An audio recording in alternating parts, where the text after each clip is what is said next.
Oi, pessoal, eu sou a Maria Eugênia, ou Marô, e esse aqui é o Fala People, a frente de conteúdo da Your People, em que a gente traz executivos, founders e líderes de mercado para discutir estratégia, gestão de pessoas e o verdadeiro papel do RH nas empresas.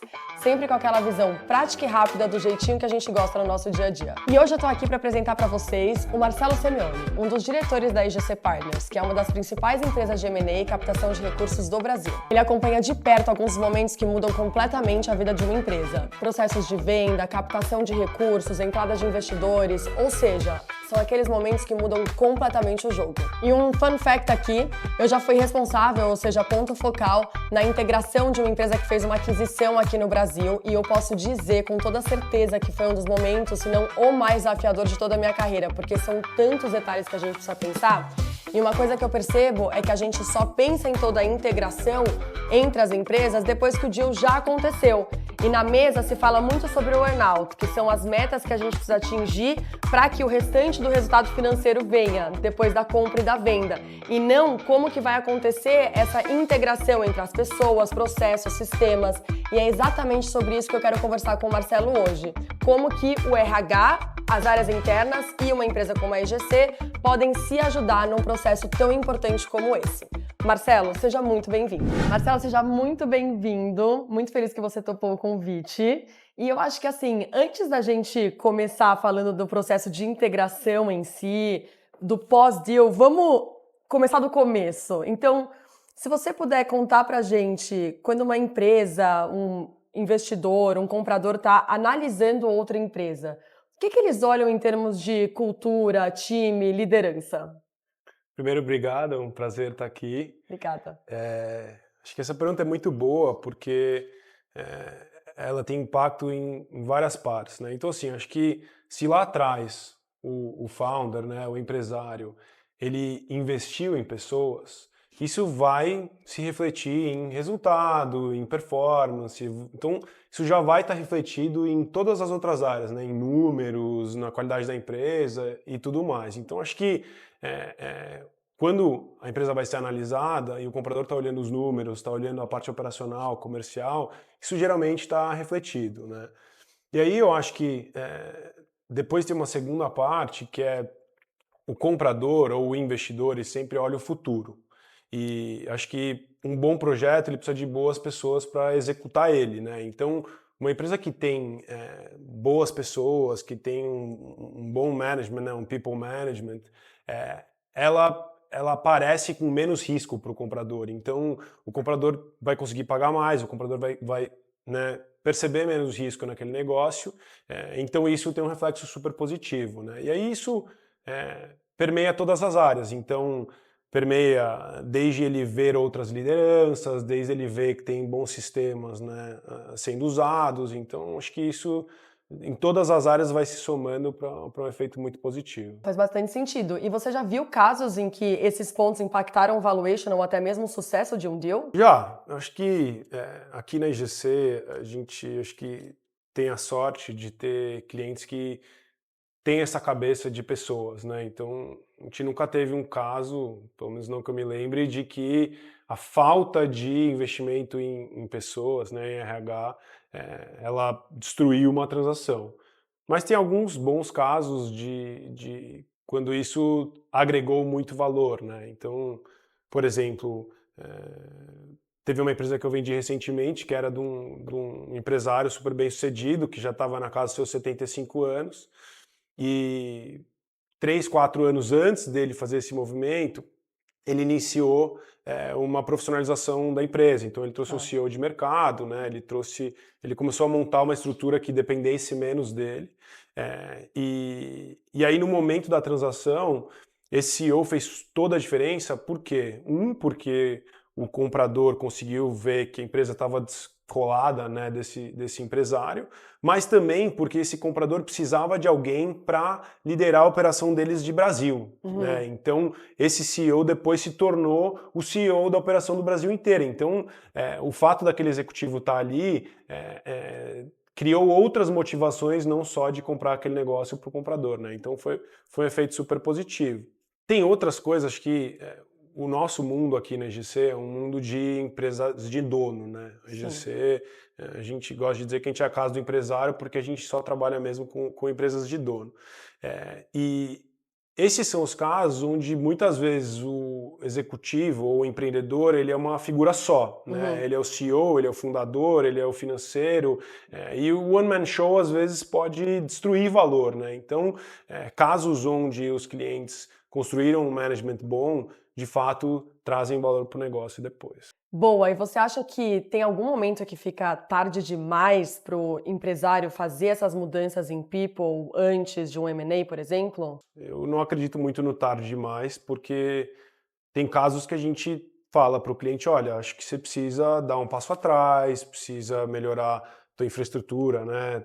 Teu nível de pessoas, o nível... Às vezes tem muita empresa aqui que chega e o cara tem um CEO e coordenadores, né? Assim, e tem um buraco ali entre, né? Então, assim, a gente dá esse toque, às vezes a gente faz um processo de fato, construir isso antes de ir ao mercado. Então, acho que nunca é tarde demais, mas às vezes pode te custar algum tempo, né, para você se organizar antes de fazer um movimento de M&A.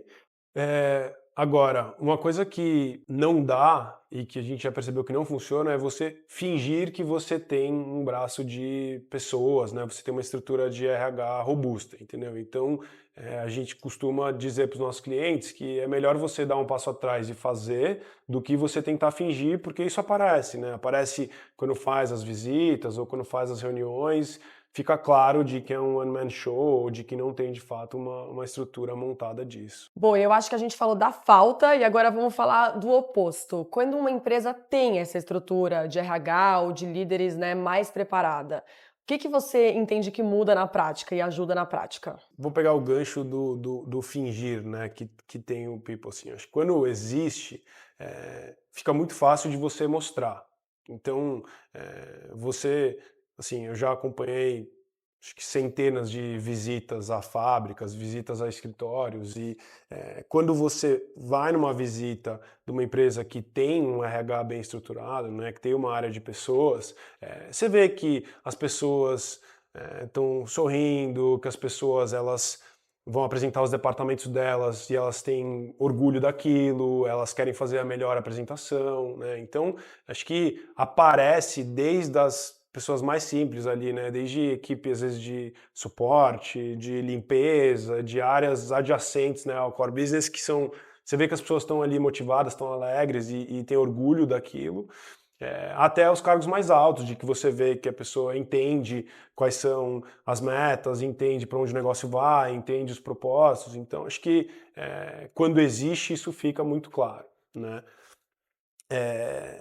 E aí tem uma segunda parte que é, em processos de M&A, você consegue dividir as tarefas. Então, desde a parte de fornecer informações, de fazer apresentações, de interagir com o comprador, você consegue dividir esse papel entre o financeiro, o comercial, o líder mesmo, né, o CEO.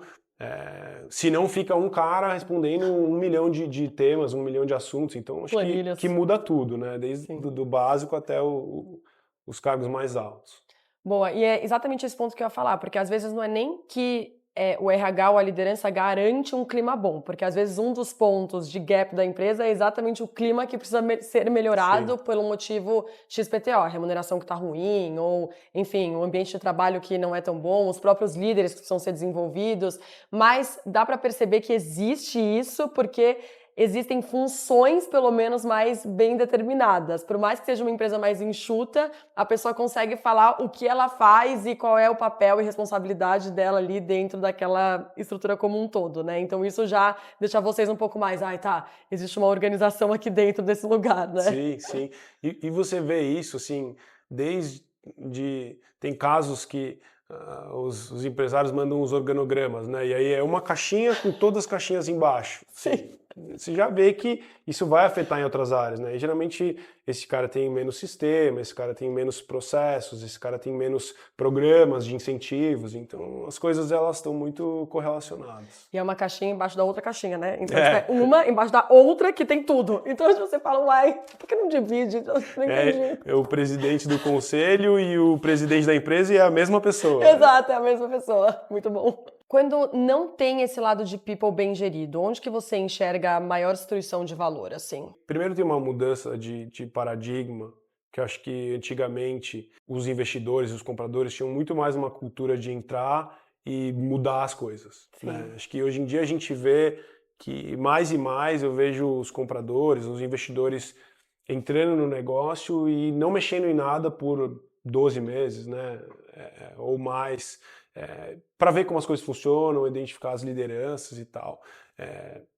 Então, assim, eu acho que quando uma empresa ela tem lideranças, ela tem uma estrutura de RH bem montada, essa transição ela é muito mais simples, porque o barco continua na mesma direção, né? Acho que essa é a primeira coisa. A segunda coisa os buyers, eles têm aprendido que fazer mudanças muito bruscas geralmente destroem valor, né? Então, às vezes pode melhorar, pode aumentar o nível de processos, de formas de incentivo, aumentar as lideranças, mas fazer isso de uma forma progressiva, né? Então, a gente vê que isso muitas vezes entra no planejamento pré-deal.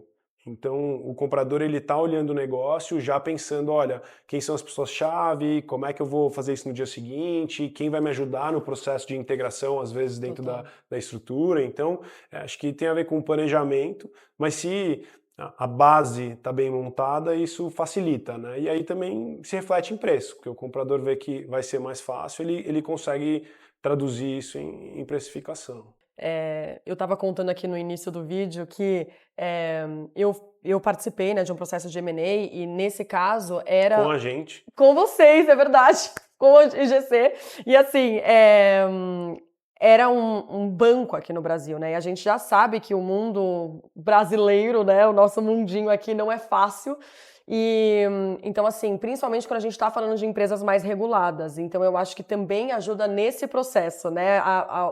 Fazer um comprador, principalmente se for de fora do Brasil, entender um pouco como que funciona a nossa realidade aqui. Sim. Porque nesse caso, né, que vocês viram muito bem, era uma empresa que já tinha sede em mais de 27 países, só que eles nunca tinham vivido uma realidade parecida com a realidade do Brasil, principalmente se tratando de um banco. Sim. Então, a gente teve que explicar todos os processos, né, desde o trabalhista até os, enfim, regulatórios em termos de Bacen, etc., que são muito, muito complexos e muito diferentes quando a gente está falando de normas regulatórias, em outros países, né? Então, acho que ter isso um pouco mais bem montado e organizado também ajuda ao comprador entender e agregar valor nesse sentido, né? Sim, total. E assim, a gente percebe que, independentemente se é um negócio, uma indústria ou se é um business de serviço, se está, né, na parte de serviços financeiros ou de consumo ou agro,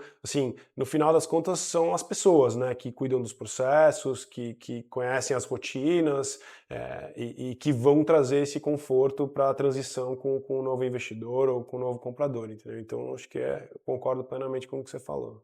Quando a gente fala de programas de retenção, por exemplo, stock option, bônus e outros, o quão importante você acha a empresa já ter isso desenhado ou pensar em desenhar, né, dentro de um contexto de M&A, ou você acha que isso ainda é subestimado, não é tão necessário? Como que é a sua visão sobre esses processos mais voltados para people?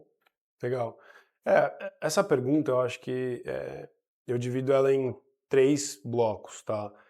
Um bloco é o bloco esquece o tema de M&A e que, por consequência, vai ter impactos no M&A. Então, assim, na rotina ou né, no projeto, sem pensar em M&A de uma empresa ou antes de pensar no M&A, ter stock options, programas de incentivo, eu acho que isso vai viabilizar ou vai fomentar um crescimento mais rápido, mais saudável, mais bem estruturado. Então, acho que quando eu pego um cliente que investiu nisso desde o começo, ele está geralmente colhendo frutos que vão se refletir em M&A, porque no final o M&A analisa muito a parte financeira, de resultado, junto com todas as outras coisas, e uma empresa que tem gente mais motivada cresce mais e performa mais. Acho que depois tem um segundo bloco que ele conversa com o primeiro, porque, por exemplo, em stock options, em opções, né, em programas de incentivo, às vezes você realiza isso em eventos de liquidez, em transações, mas às vezes não, né? Então, muitas vezes eu gosto de sentar com os meus clientes e, caso não exista alguma coisa que vá incentivar os principais executivos a participarem da transação, em criar isso. Então, pô, se a transação sair, tem uma premiação, tem algum incentivo para os gestores, porque o pequeno percentual que ele vai oferecer ali geralmente vai se refletir em um percentual muito maior de valorização no negócio, né?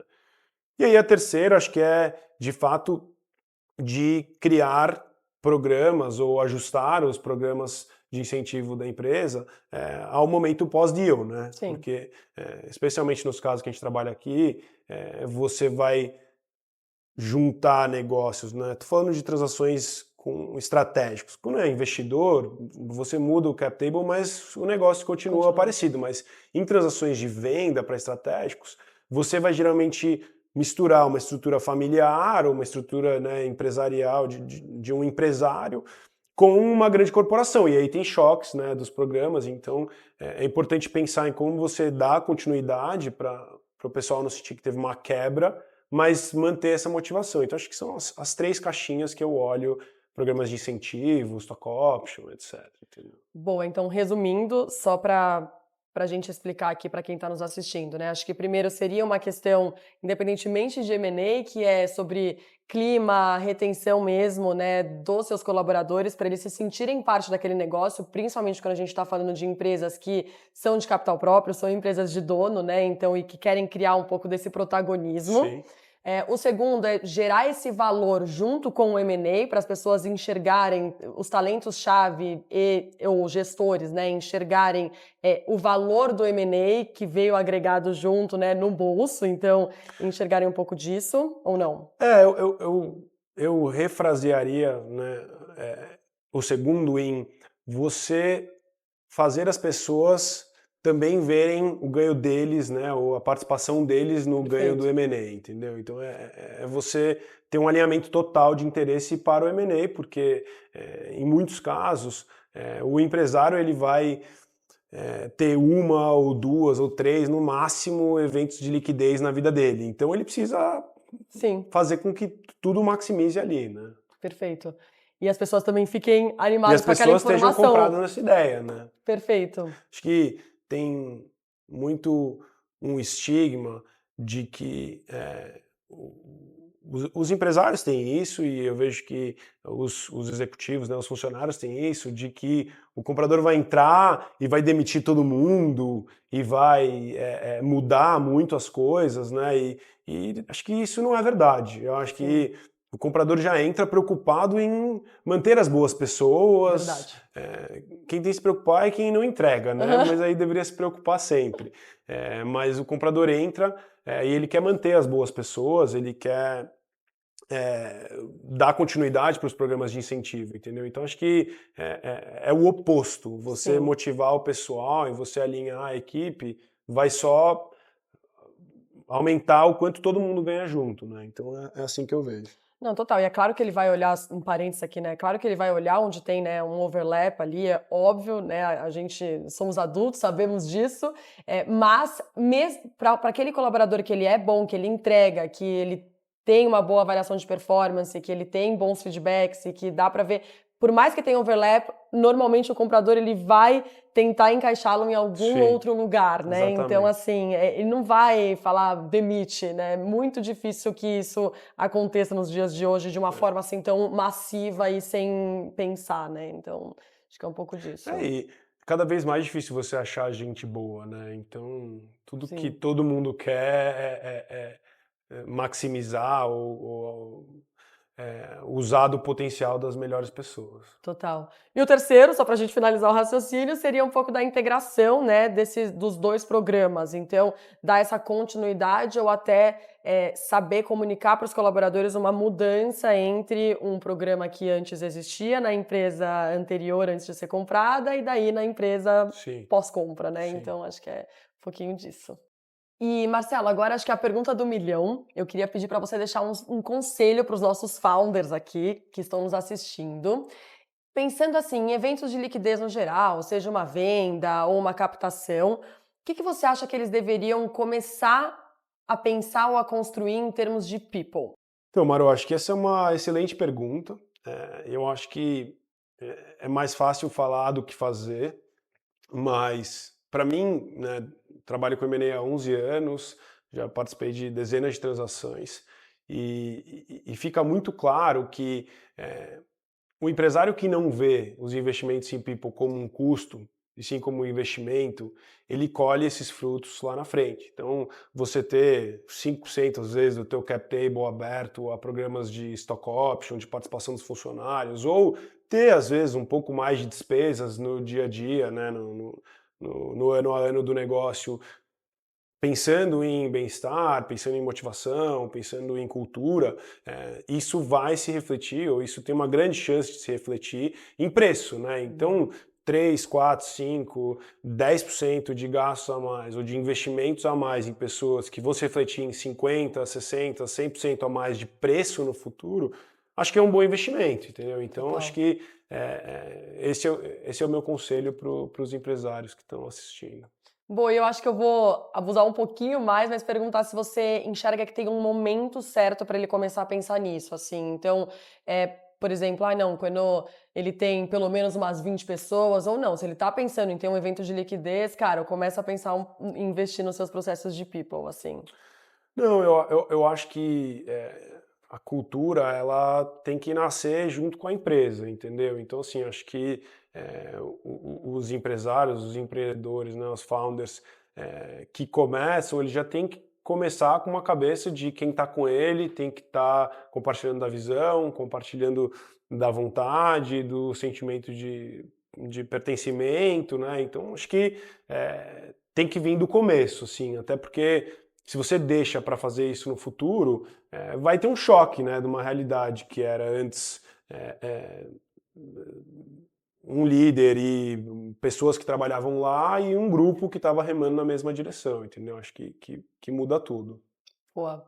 Marcelo, muito obrigada por topar participar aqui do Fala People. Acho que foi um papo muito legal pra gente. Com certeza, muitos founders e líderes que estão passando ou pensando em passar por esses processos vão usufruir muito do nosso papo. Obrigada mesmo por ter topado. Nada, obrigado eu. Gente, eu achei esse papo super interessante porque mostra pra gente que a área de RH não é só para criar ações de bem-estar que vão, obviamente, melhorar o seu clima, etc., mas é para trazer as pessoas junto com o seu negócio para te ajudar a alcançar o seu propósito, seja da sua captação, do seu processo de compra e venda ou até do seu futuro IPO. Claro que ou você tem uma melhor estrutura e clareza na comunicação e nos processos, ou você acaba pagando o preço depois, seja em tempo ou em valor.